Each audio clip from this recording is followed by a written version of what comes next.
Eh, Assalamualaikum warahmatullahi wabarakatuh. Perkenalkan, nama saya itu Ahmad Ganes Aliananda. Saya merupakan salah satu mahasiswa Institut Teknologi PLN dengan NIM 2020 31017. Oke, di sini saya akan menjelaskan tentang desain memori utama semikonduktor.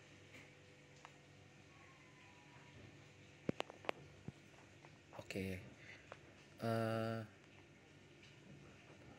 pengertian memori di sini saya juga akan menjelaskan pengertian memori dan memori semikonduktor.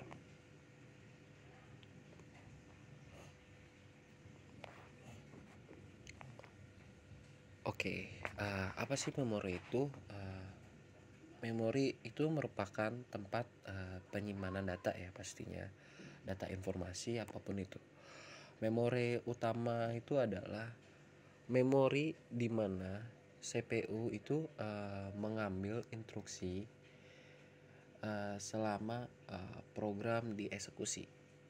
Oke, kapasitas memori dan kecepatan memori itu adalah dua hal yang sangat penting, ya kan?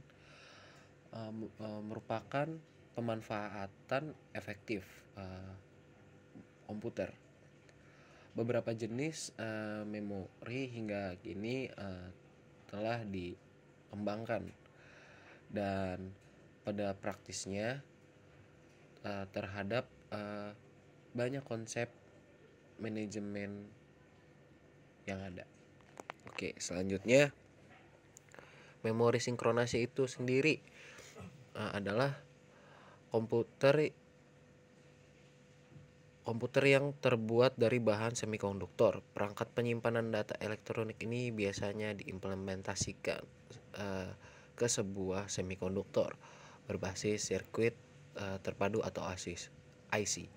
Berdasarkan kemampuan dalam menahan data saat tidak ada tegangan, memori semikonduktor dibedakan menjadi dua, non-volatile dan volatile.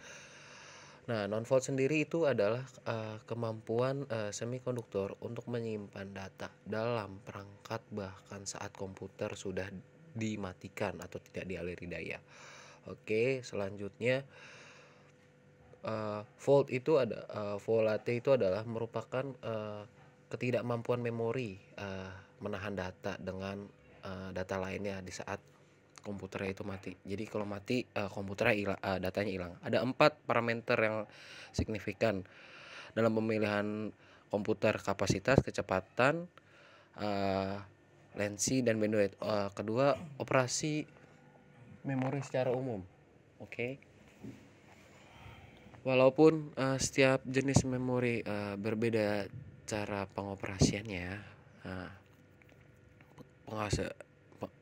operasi internalnya, tetapi prinsip-prinsip operasi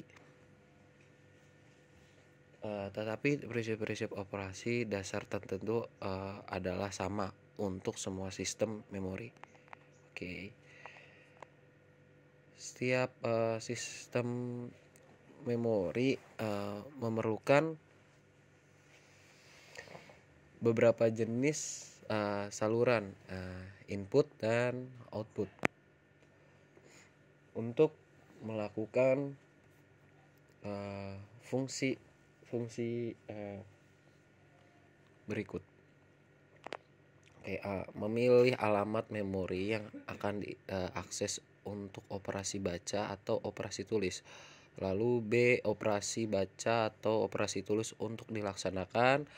Mensulap data untuk menyimpan dalam memori ketika operasi penulisan. Menahan data output yang berasal dari memori ketika operasi pembacaan. Enable atau disable memori agar memori tidak merespon memasuki alamat lain. Oke, yang ketiga, klasifikasi memori. Oke, klasifikasi memori yang umum itu adalah berdasarkan fungsi-fungsi teknologi. modus penggunaan kemampuan baca atau tulis, serta metode akses. Oke, ini gambar alurnya. Oke. Yang keempat, arsitektur ROM. Nah, arsitektur ROM itu arsitektur internal atau struktur ROM sangat kompleks, dan karena itu pembahasan arsitektur ROM. Oke. Pertama, ada larik register, ada decoder, alamat, lalu ada penyangga output, dan yang kelima, pewaktuan ROM. Ketika terjadi operasi pembacaan terhadap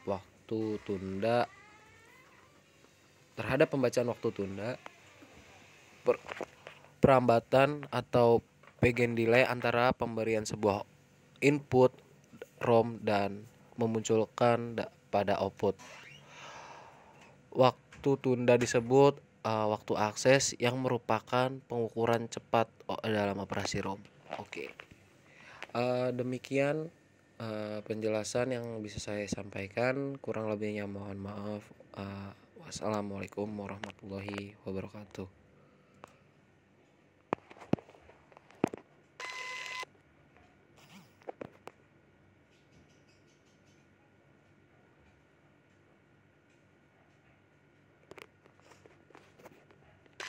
Mar, kodenya berapa, Mar?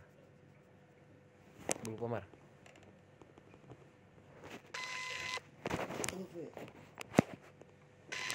Lupa. 010509.